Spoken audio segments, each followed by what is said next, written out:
기도하겠습니다. 내 영혼아 여호와를 송축하며 그의 모든 은택을 잊지 말지어다.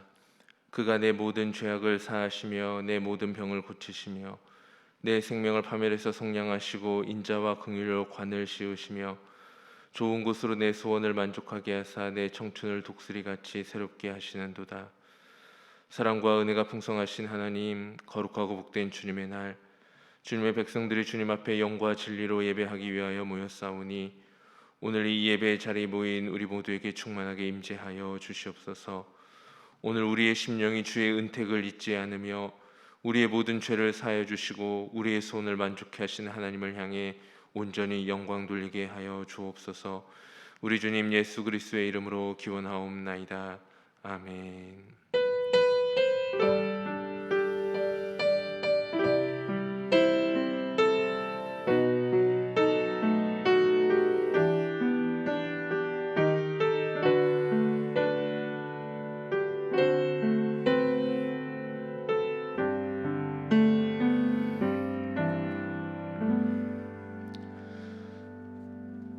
찬송가 17장입니다. 찬송가 17장으로 하나님께 영광 돌립니다.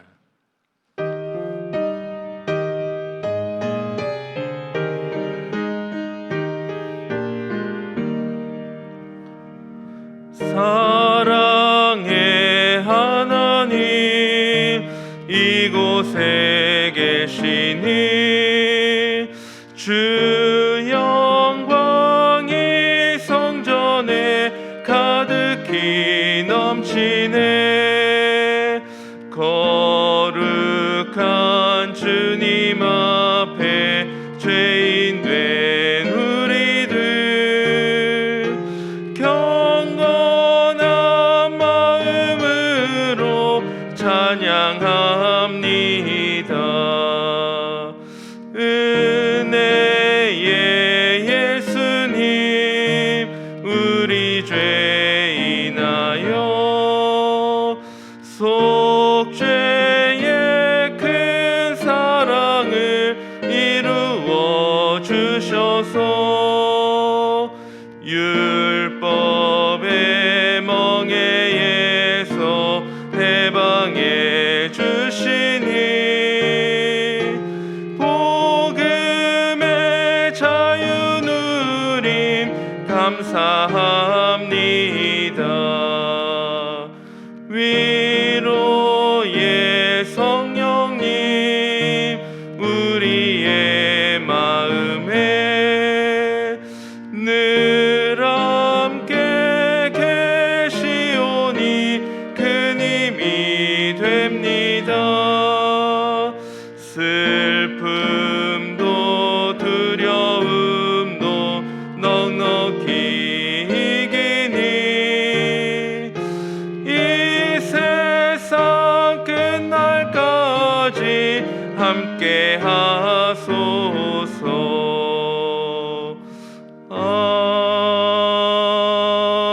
아멘. 찬송가 405장입니다. 찬송 405장으로 하나님께 찬양드립니다.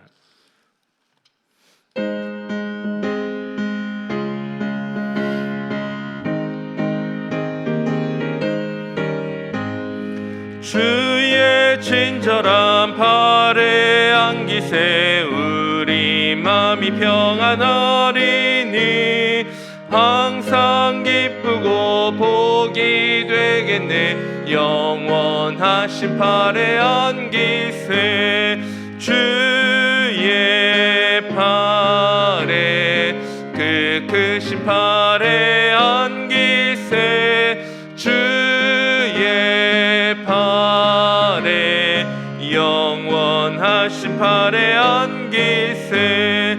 날이 갈수록 주의 사랑이 두루 광명하게 비치고 천성 가는 길 편히 가리니 영원하신 팔에 안기세 주의 팔에 그 크신 팔에 안기세 주의 팔에 영원 영원하신 팔에 안기세 주의 보좌로 나아갈 때에 기뻐 찬미 소리 외치고 겁과 두려움 없어지리니 영원하신 팔에 안기세 주의 팔에 그 크신 팔에 안기세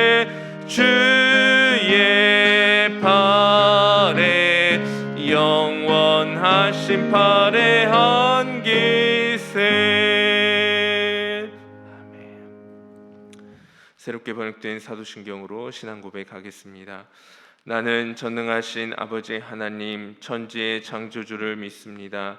나는 그의 유일하신 아들 우리 주 예수 그리스도를 믿습니다.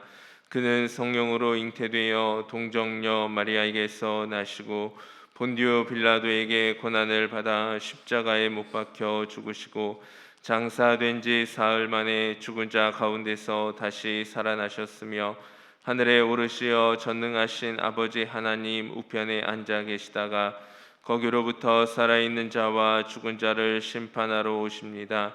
나는 성령을 믿으며 거룩한 공교회와 성도의 교제와 죄를 용서받는 것과 몸의 부활과 영생을 믿습니다. 아멘.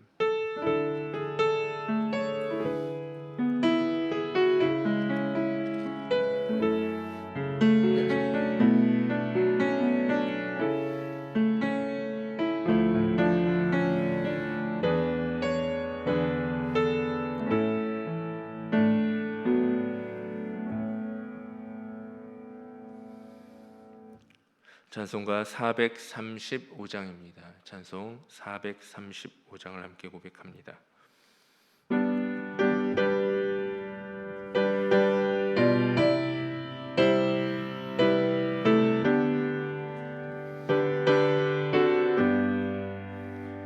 나의 영원하신 기여 생명보다 귀하다 나의 갈 길 다가도록 나와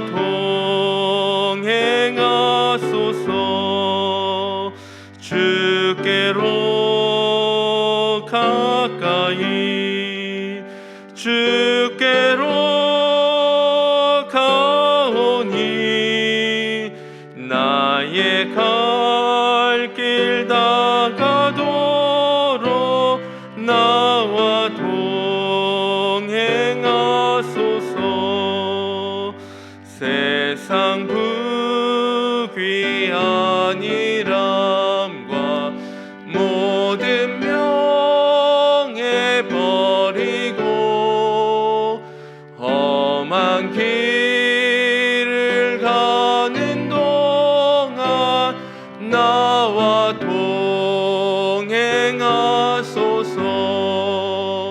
주께로 가까이 주께로 가오니 나의 갈 길 다가도록 나와 동행하소서 어두운 골짝 지나가며 험한 바다 건너서 천국 문에 이르도록 나와 동행하소서 주께로 가까이 주께로 가오니 나의 갈 길 다가도록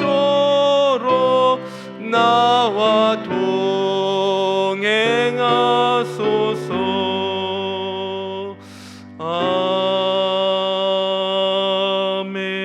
아멘. 오늘 하나님께서 우리에게 주신 말씀은 누가복음 18장 6절에서 8절까지의 말씀입니다.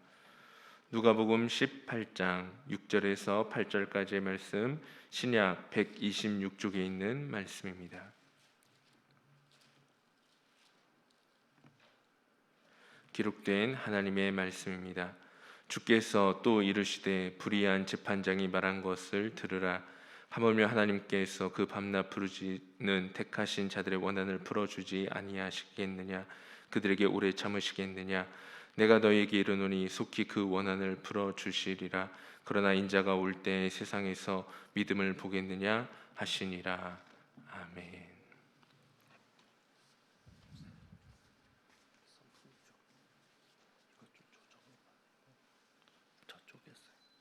기도하겠습니다.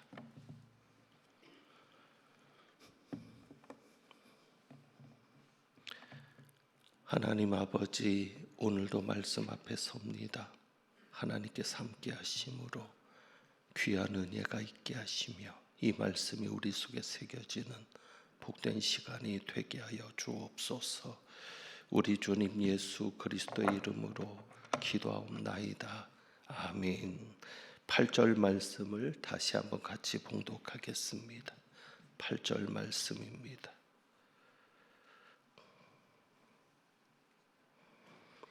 같이 봅니다. 내가 너희에게 이르노니 속히 그 원한을 풀어주시리라. 그러나 인자가 올 때에 세상에서 믿음을 보겠느냐 하시니라. 주님께서 말씀하십니다. 인자가 올 때 세상에서 믿음을 보겠느냐. 이해가 잘 되기 어려운 말씀입니다. 이 말씀에 따르면 믿음을 보겠느냐, 이 말씀을 잘못 오해할 수 있는 상황도 되는데, 그렇다면 예수님께서는 마지막 날 이 세상에 다시 오실 때 믿음을 보지 않는다는 것인가? 믿음을 보지 않으면 행위를 보신다는 말씀인가? 이렇게 이해가 될 수 있을 겁니다. 우리가 믿는 것은 믿음으로 구원을 받는 것인데, 그렇다면 두 가지로 이해가 될 수 있죠. 믿음으로 구원받는 게 아니라 행위로 구원받는다는 말씀인가? 또 한 가지는 믿는 자가 없다. 다시 말하면 구원받을 자가 없다는 말씀인가? 이렇게 오해할 수 있는 말씀입니다. 예수님께서 이 말씀을 하신 근본은 이것입니다. 그만큼 믿음을 지키기 어려운 시대이라는 말씀입니다. 믿는 자를 보기가 힘들 정도로, 인자가 올 때에 믿음을 보겠느냐, 이 말씀은 믿는 자를 보기가 어려울 정도로 주님이 오시는 그 시대는 믿음을 지키기가 어려운 시대라는 말씀입니다. 왜냐하면 누가복음 17장 20절에서부터 특별히 22절에는 때가 이르겠다고 말씀하십니다. 이 때에 대한 말씀을 하시는데, 이 말씀과 관련해서 여러 가지 고난과 시련과 어려움이 있을 것을 말씀하시는 것입니다. 그러므로 이 고난 때문에, 이 시련 때문에 믿음을 지키기가 어려울 것이다 라는 말씀입니다. 우리가 오늘 이 말씀을 묵상하게 되는 이유는 바로 우리가 처한 상황 때문입니다. 우리가 처한 이 상황, 코로나19로 인해서 겪는 이 상황이 오늘 이 비유의 말씀과 잘 연결이 되기 때문에 우리가 이런 시대를 겪을 때 참 믿음을 지키기 어려운 시대인데, 그렇다면 주님이 원하시는 어떤 믿음을 가지고 있어야 되는가 다시 한번 돌아볼 수 있기 때문입니다. 누가복음 18장에는 불의한 재판관과 과부의 비유다 이렇게 말할 수 있습니다. 두 사람이 등장을 합니다. 한 명은 과부이고 또 한 사람은 불의한 재판관입니다. 이 과부는 그 당시에 구약 시대도 마찬가지지만 그 당시에 대표적인 약자입니다. 우리가 지난주 말씀에 인간의 한계를 이야기를 했습니다. 우리가 할 수 있는 것이 아무것도 없는 정말 무능력한 존재가 우리다라고 말씀을 드렸는데 바로 이 과부의 모습에서 우리의 한계를 봅니다. 이 과부에게도 능력이 없습니다. 자신의 그 억울함을, 그 원한을 해결할 만한 어떠한 능력도 과부에게 있지 않습니다. 능력이 없을 뿐만 아니라 이 과부는 벽을 느끼고 있습니다. 자신이 도저히 허물 수 없는 벽입니다. 바로 그 벽은 불의한 재판관이라고 하는 벽입니다. 그래서 우리는 과부를 통해서는 우리의 모습을 살펴보게 되고 또 한편으로 이 불의한 재판관을 통해서는 이 시대의 불의한 모습들을 보게 됩니다. 오늘 그래서 우리가 먼저 주목할 것은 재판관의 모습입니다. 이 재판관의 모습을 보면 우리가 처한 이 시대의 모습을 찾을 수 있습니다. 그것은 왜 우리가 지금 이렇게 어려움을 겪는가? 우리가 겪는 어려움은 가장 큰 것이 경제적인 어려움일 겁니다. 누구보다도 경제적인 어려움은 피부로 와닿는 것이고 우리 가족들의 생활과 직결되는 것이기 때문에 경제적인 어려움을 우리는 겪고 있고 무엇보다도 경제적인 어려움뿐만 아니라 우리에게는 또 다른 어려움이 있는데 그것은 믿는 자로서 겪게 되는 어려움입니다. 만약에 우리가 교회를 나오지 않았다면, 만약에 우리가 예수 믿는 자로 이 시대를 살지 않았다면 겪지 않아도 될 어려움을 우리는 가중에서 겪고 있습니다. 그러니까 믿지 않는 자나 믿는 자나 똑같이 겪는 경제적인 어려움이나 생활적인 어려움, 거기에 우리는 플러스가 되어서 예수 믿는 자로서 살아가기가 참 어려운 시대인데 그 어려움을 우리는 더불어 겪고 있다는 것입니다. 그래서 우리는 불의한 재판관을 통해서 도대체 이 시대가 어떤 시대이기에 우리는 예수 믿는 자로서 어려움을 겪을 수밖에 없는가를 살펴보려 합니다. 이 시대의 모습을 세 가지로 정리할 수 있겠습니다.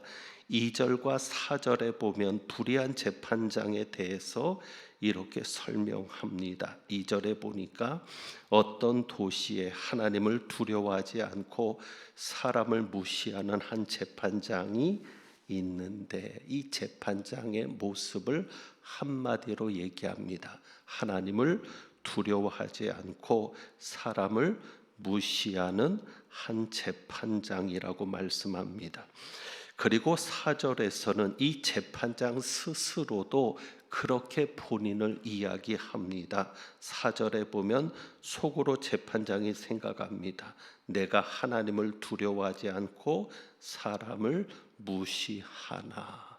이 재판장도 압니다. 자기가 하나님을 두려워하지 않고 사람을 무시하는 재판장이다. 이것을 재판장 스스로도 압니다. 우리는 이 재판장의 말 속에서 이 시대의 모습을 봅니다. 첫째는 재판장의 말처럼 또 재판장의 모습처럼 하나님을 두려워하지 않는 시대가 바로 이 시대입니다. 그래서 우리는 더 힘들 수밖에 없습니다. 세상은 하나님을 인정하지 않습니다. 도대체 하나님이 어디 있냐고, 신이 어디 있냐고 말합니다. 하나님을 두려워하지 않으니까, 하나님을 무시하고 하나님을 인정하지 않으니까 당연한 결과입니다. 교회를 우습게 여기는 겁니다. 교인들을 조롱하는 겁니다. 이런 사회적인 분위기가 우리를 더 힘들게 합니다. 아마도 이런 분위기 속에서 믿음의 길에서 떠나는 이들도 있을 겁니다. 하나님에 대한 분명한 확신이 없고 믿음에 대한 분명한 확신이 없는 이들은 흔들리면서 하나님의 존재에 대해서 의심하면서 하나님을 떠나는, 교회를 떠나는 이들이 생길 수 있습니다. 그만큼 이 사회가 하나님을 두려워하지 않고 믿는 자들을 압박하고 있기 때문입니다. 물론 믿는 자들이 제대로 믿음 생활하지 못하고 하나님의 영광을 드러내지 못하고 바르게 살지 못했던 문제도 있습니다. 그러나 그것은 일부의 문제이지 모든 교회가 그런 것이 아니고 모든 믿는 자들이 그런 것이 아닌데, 사회 전반적인 분위기는 하나님을 두려워하지 않으니까, 하나님을 인정하지 않으니까 더불어 교회를 무시하고 교인들을 무시하는 분위기입니다. 바로 이것이 이 시대의 모습이고, 이런 모습으로 인해 어려움을 겪을 수밖에 없습니다. 그리고 두 번째는 하나님을 두려워하지 않는 그런 모습뿐만 아니라 사람을 무시하는 시대가 바로 이 시대입니다. 불의한 재판장처럼 사람을 무시하는 겁니다. 사람을 무시한다는 게 무엇입니까? 이것은 바로 사람을 차별하는 겁니다. 이런 생각을 해봅니다. 만약에 이 재판장이 찾아온 과부가 돈이 많은 과부였다면 무시했을까? 이 과부에게서 얻을 것이 많았다면 무시했을까? 이 과부의 뒤에 권력가라든지 혹은 재벌가가 뒤에 든든한 배경으로 있었다면 무시했을까? 불의한 재판장이 끊임없이 이 혼자 사는 여인의 호소를 무시한 이유는, 이 여인은 억울함을 풀어달라는 겁니다. 그것은 재판을 통해서 자신의 억울함을, 자신의 원한을 풀어달라는 정당한 요구입니다. 그러한 요구까지도 이 재판장이 계속 거절하는 이유는 어쩌면 피고소인이라고 할 수 있겠습니다. 이 과부의 원수에게서 뇌물을 받았기 때문은 아닐까? 반면에 이 과부는 재판장에게 줄 수 있는 것이 아무것도 없습니다. 그게 바로 사람을 무시한다는 이야기입니다. 모든 인간을 무시하는 게 아니라 차별하는 겁니다. 그 사람의 지위에 따라서, 그 사람이 가진 배경에 따라서, 그 사람이 가진 힘에 따라서 사람을 차별하는 시대가 이 시대입니다. 언제부터인가 우리에게는 이분법적인 사고가 생겼습니다. 흙수저냐 금수저냐. 어떻게 사람을 흙수저로 나누고 금수저로 나눕니까? 그런데 그것이 사회에서는 사실로 드러나고 있습니다. 부모의 배경이 중요하고 부모의 힘이 중요한 것이 우리에게도 그렇게 보여집니다. 능력보다는 연줄이 중요한 것 같은 그런 현실 속에서 2030 세대인 우리 자녀들, 청년들은 낙심하고 있습니다. 바로 이런 시대, 불의한 재판장처럼 과부가 가난하니까 뇌물을 받을래야 뇌물을 받을 만한 상황도 안 되니까 그냥 그 과부의 정당한 호소 정도는 무시해도 전혀 자기에게는 지장이 없으니까. 그러니 우리는 어려울 수밖에 없습니다. 왜요? 시대 분위기는 이런데 우리는 사람보다 누구를 더 소중하게 여기며 살아갑니까? 하나님이요. 사람보다는 하나님을 더 중요하게 여기고 사람에게 의지하기보다는 하나님께 기도하고 하나님을 의지하며 살고 싶은데 막상 현실은, 이 시대는 하나님보다 사람을 더 가치 있게 생각하는 것 같으니까 여기서 말하는 가치는 다른 가치겠지만요. 그러니 우리는 당연히 어려울 수밖에 없습니다. 또 한 가지 이 시대가 갖는 어려움은 이것입니다. 5절에 보면 재판장이 이렇게 말하죠. 이 과부가 나를 번거롭게 하니 내가 그 원한을 풀어주리라. 그렇지 않으면 늘 와서 나를 괴롭게 하리라 하였느니라. 이게 바로 오늘 이 시대 모습입니다. 어떤 시대요? 내가 중심이 되는 시대입니다. 내가 기준이 되는 시대입니다. 자, 이렇게 한번 질문을 해보면 이 불의한 재판장이 과부의 호소를 들어주는 이유가 무엇입니까? 과부의 호소를 들어주는 이유요. 이 과부의 억울한 사정 때문입니까? 아닙니다. 과부의 억울한 사정을 들어보니 타당하다, 합리적이다라고 생각해서가 아닙니다. 그렇다면 이 재판장의 마음에는 정의 사회를 구현하고 싶은 마음이 있어서입니까? 아닙니다. 하나님 때문입니까? 하나님 때문에 이 과부의 호소를 들어주는 것입니까? 아닙니다. 이 과부의 호소를 들어주는 이유는 무엇입니까? 오직 한 가지입니다. 그것은 귀찮다는 겁니다. 이 과부가 나를 번거롭게 한다는 것이죠. 그리고 들어주지 않으면 늘 와서 어떻게 하리라? 나를 괴롭게 하리라. 결국 이 재판장은 정의의 문제도 아니고 어려운 사정, 억울한 사정의 문제도 아니고 약자의 문제도 아니고 자기 때문에 이 여인이 나를 계속 괴롭게 할 거니까, 그 얘기를 안 들어주면 계속 나를 괴롭힐 거니까 나 때문이라는 것이죠. 그래서 그 재판장은 과부의 호소를 들어줍니다. 한마디로 말하면 자기를 위해서 과부의 소원을 들어주겠다고 결심합니다. 이것이 바로 오늘 우리가 살고 있는 시대의 모습이기도 합니다. 왜요? 요즘 사람들이 그렇잖아요. 모든 것의 기준이 납니다.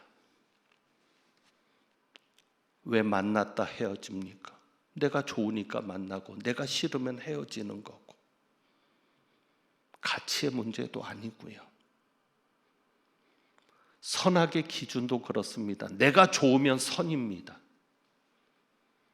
그 일이 어떻든지 그 사람이 어떻든지 하나님의 입장에서 생각하지 않고 내 마음에 들면 좋은 사람, 내 마음에 들지 않으면 나쁜 사람, 내가 그렇게 모든 사람의 가치를, 내가 모든 사람이 선한 사람이다 악한 사람이다라는 것을 기준으로 세울 수 있을 정도로 제대로 된 사람입니까?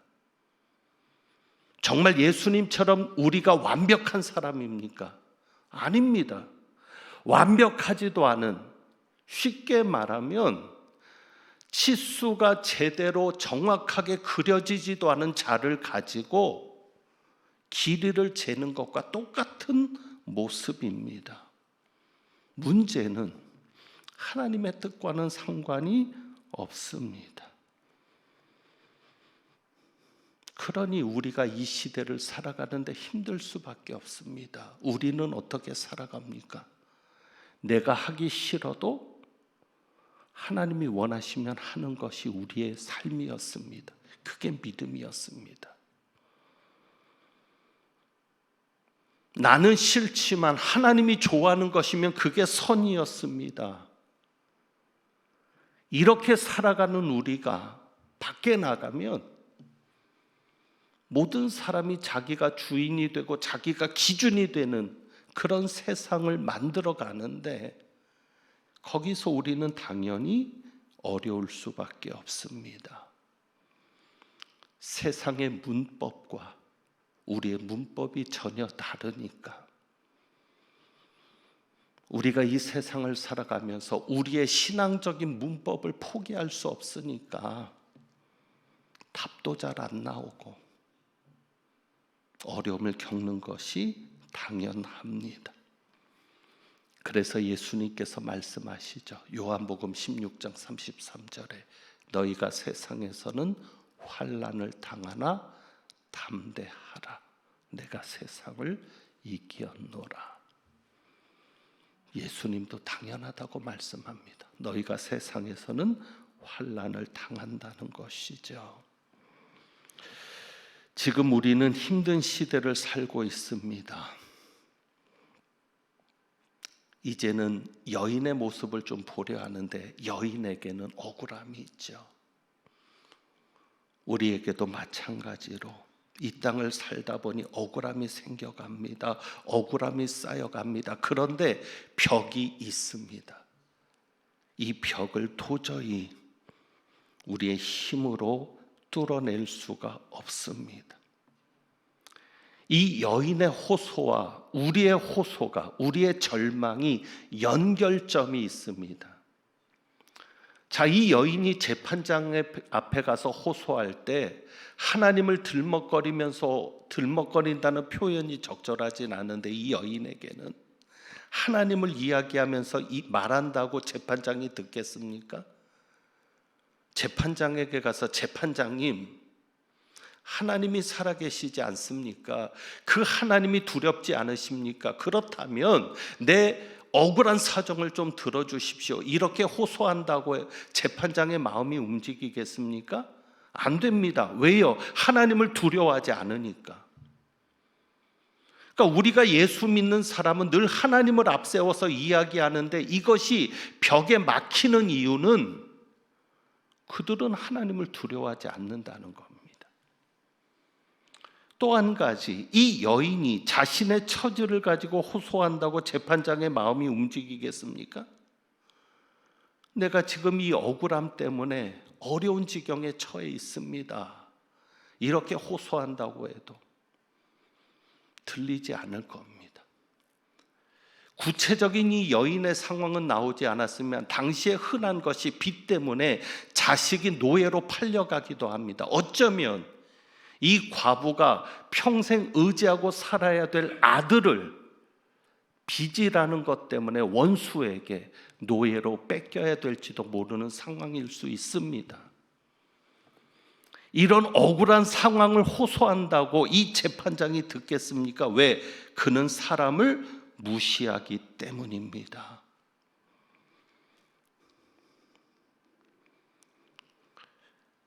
저도 월세를 내는 사람입니다.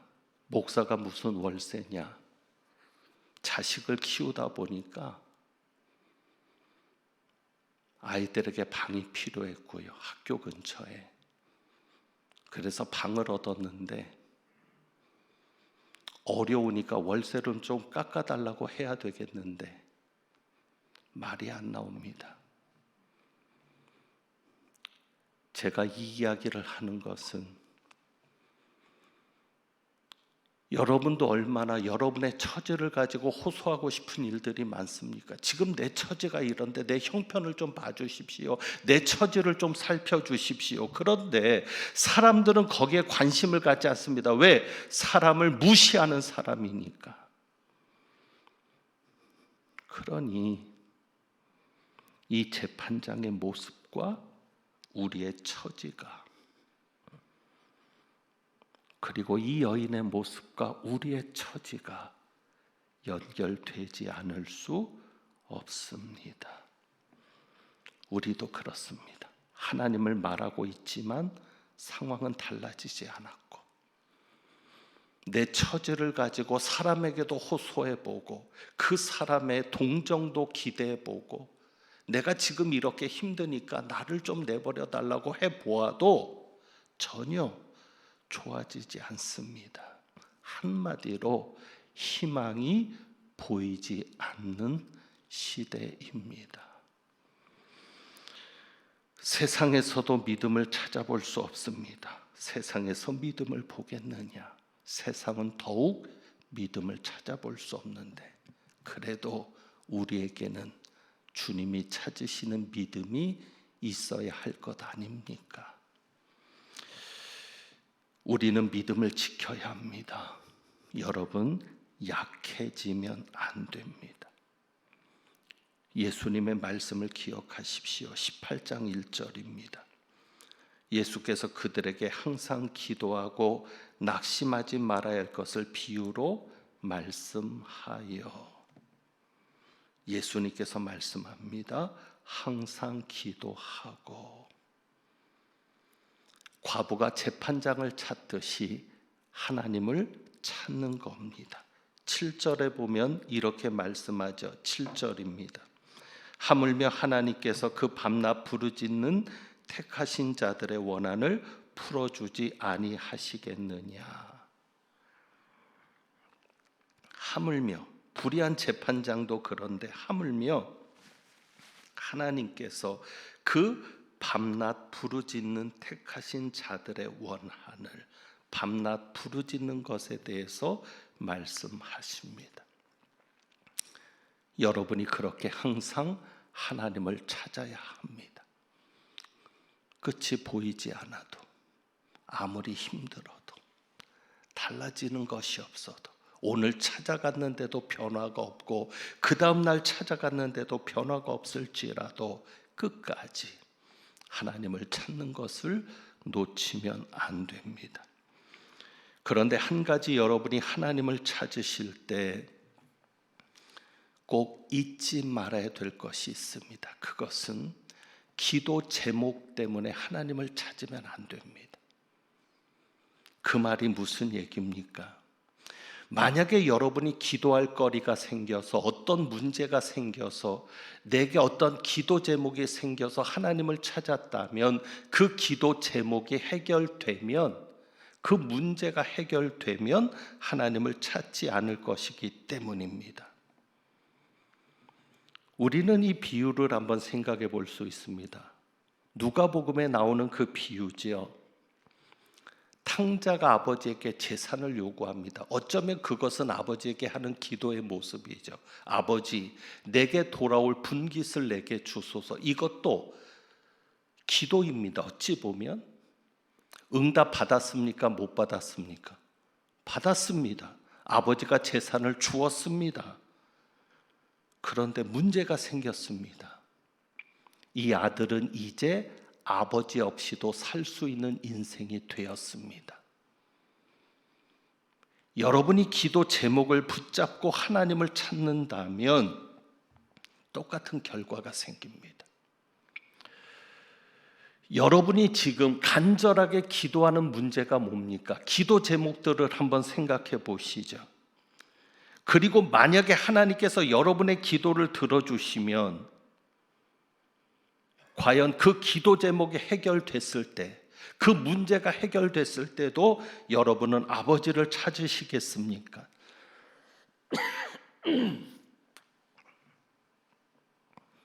그래서 여러분이 어떤 기도를 하든지, 어떤 제목을 가지고 하나님에게 나아가든지 하나님을 찾는 것을 놓치면 안 됩니다. 그것이 중요합니다. 왜 그렇습니까? 우리가 아무리 많은 것을 가지고 있다 해도 누구 없이는 안 되니까, 하나님 없이는 안 되니까. 그것이 바로 집을 나간 둘째 아들의 비유의 결론 아닙니까? 결국 아버지 없이는 불행해질 수밖에 없는 것이 우리의 인생 아닙니까? 자, 그렇다면 여러분이 기도 제목 때문에 하나님을 찾는 것이 아니라면, 물론 이 과부는 억울한 사연이 있었기 때문에 재판장을 찾았지만 분명히 우리 하나님은 아버지는 아니시니까, 그렇게 하지 않으시니까 우리는 하나님이기 때문에 찾는다면 여러분이 이렇게 해보시면 좋습니다. 그것은 어떤 제목을 가지고 하나님 앞에 기도하고 어떤 것을 하나님 앞에 요구하며 기도할 때에도 마침은 이렇게 마치시면 됩니다. 하나님, 지금 나는 이렇게 힘들지만 그래도 하나님이 계시는 것만으로 감사합니다. 이것으로 마무리를 지어주시면 여러분의 어려운 문제가 해결되어도 여러분은 또 하나님을 찾게 될 겁니다. 왜? 돈이 있어서 사는 인생이 아니라 하나님 때문에 사는 인생이 우리였기 때문입니다. 그 다음에 예수님은 낙심하지 말 것을 말씀합니다. 낙심한다는 얘기는 완전히 녹초가 되는 것을 말하고 탈진하는 것을 말합니다. 번아웃 되는 것이죠. 심지어는 어느 정도까지 탈진해요? 기도를 못할 정도까지. 사실 우리가 누워서도 할 수 있는 게 기도고 걸어다니면서도 할 수 있는 게 기도고, 기도는 장소나 방법이나 시간의 구애됨이 없이 할 수 있는 것이 기도인데도 기도도 못할 정도로 탈진됐다. 그것까지는 막아야 합니다.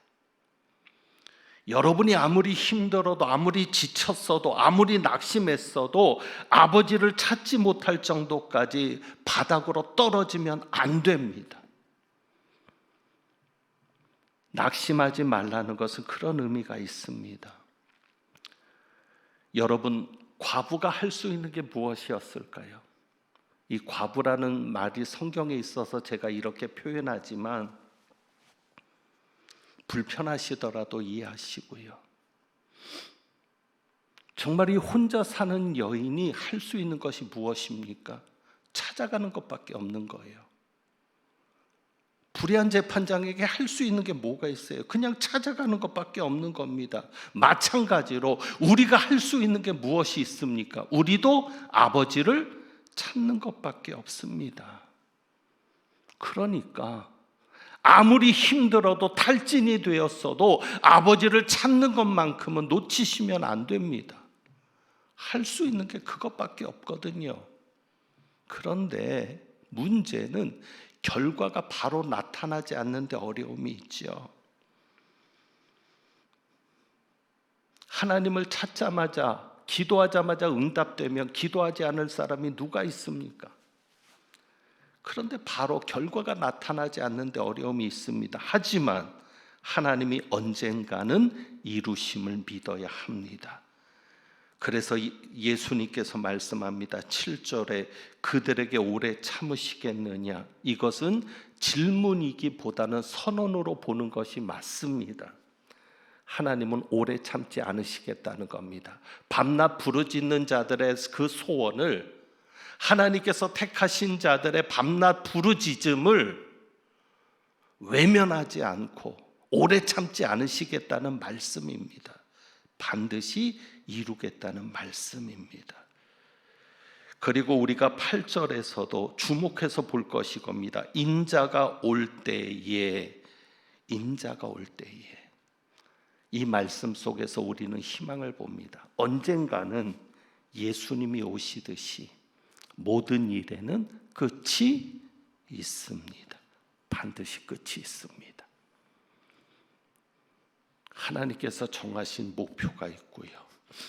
하나님이 세우신 계획이 있고요.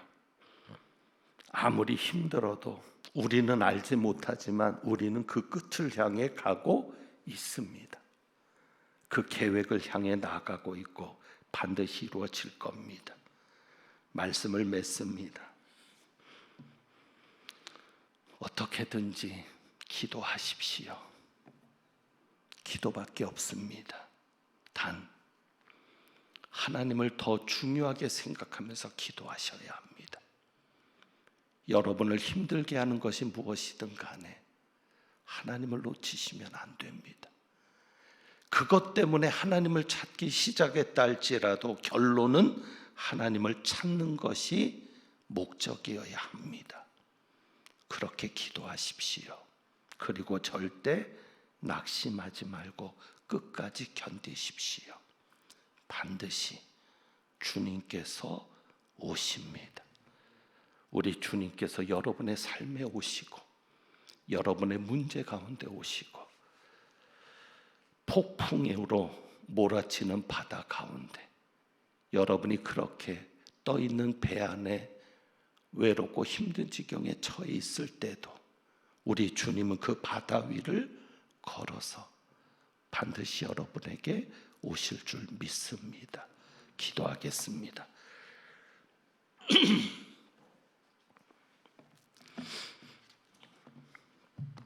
하나님 아버지, 불의한 재판장의 모습을 통해서 이 시대의 모습을 봅니다. 그러한 불의한 재판장에게 나가야 되는 한 여인을 통해서 우리의 나약함과 우리의 한계를 봅니다. 그러나 우리에게 희망인 것은 불의한 재판장의 모습이 아니라 하나님이 계시기 때문입니다.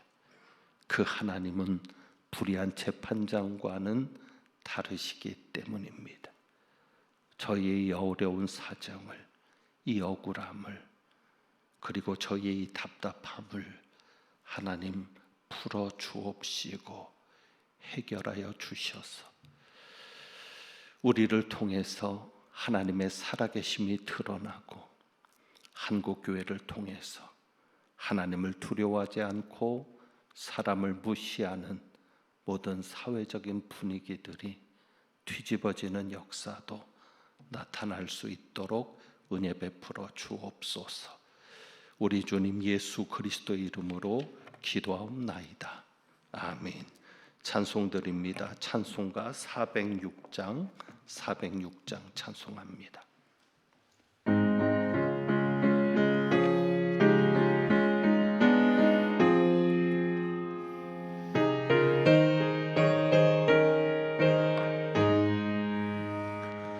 고난 내 영혼 편히 쉴 곳과 풍랑 일어도 안전한 폭풍 폭풍까지도 다스리시는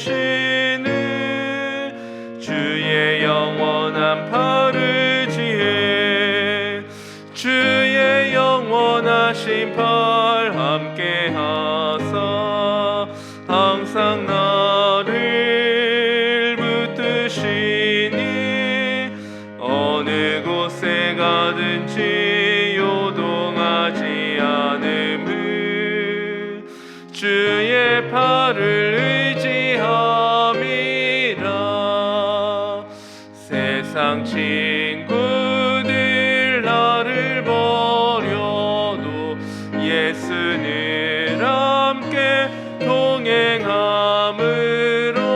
주의 은혜가 충만하리니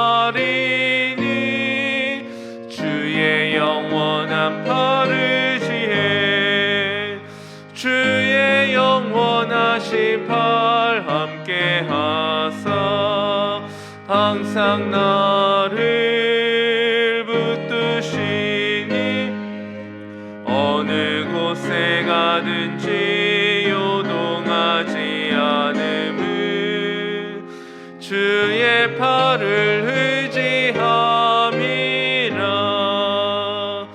나의 믿음이 연약해져도 미리 예비한 힘을 주시며 위태할 때도 안보하시는 주의 영원한 팔을 지혜 주의 영원하신 팔 함께 하사 항상 나를 붙드시니 어느 곳에 가든지 요동하지 않음을 주의 팔을 의지함이라.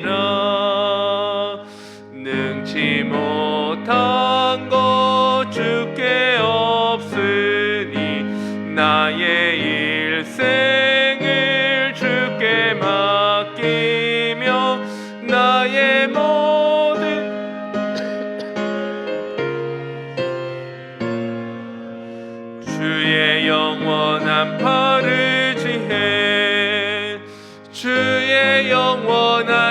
팔 함께 하사 항상 나를 붙드시니 어느 곳에 가든지 요동하지 않음은 주의 팔을 의지함이라.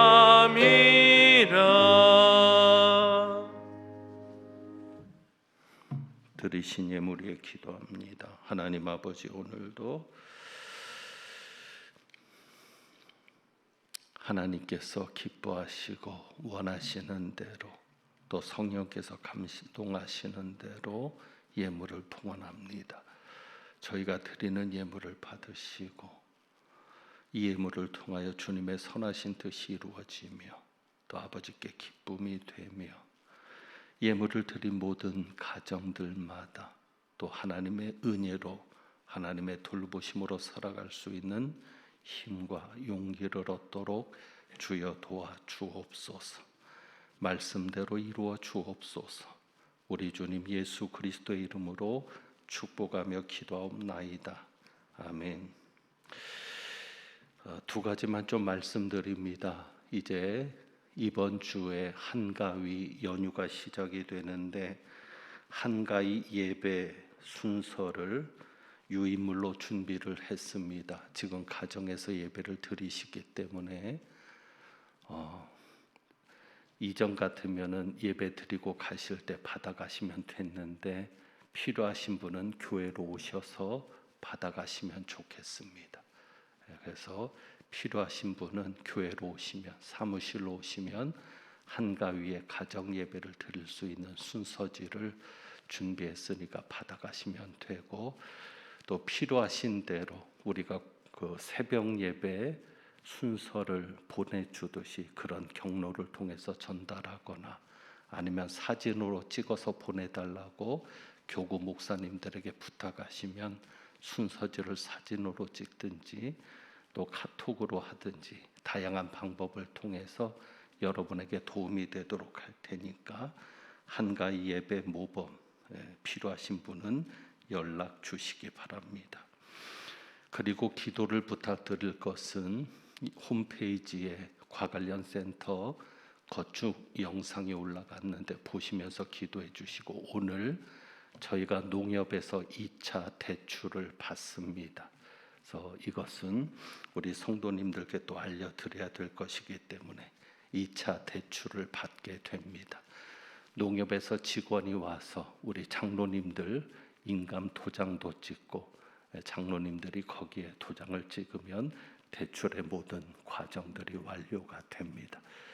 그래서 2차 대출이 일어나게 되는데 참 어려운 시대입니다. 그래서 여러분이 이런 모든 과정이 순조롭게 잘 되도록 기도해 주시고, 지금까지는 잘 감당해 왔는데 앞으로도 우리 하나님께서 잘 감당할 수 있도록 은혜 주시기를 여러분이 기도해 주시기를 부탁을 드리겠습니다.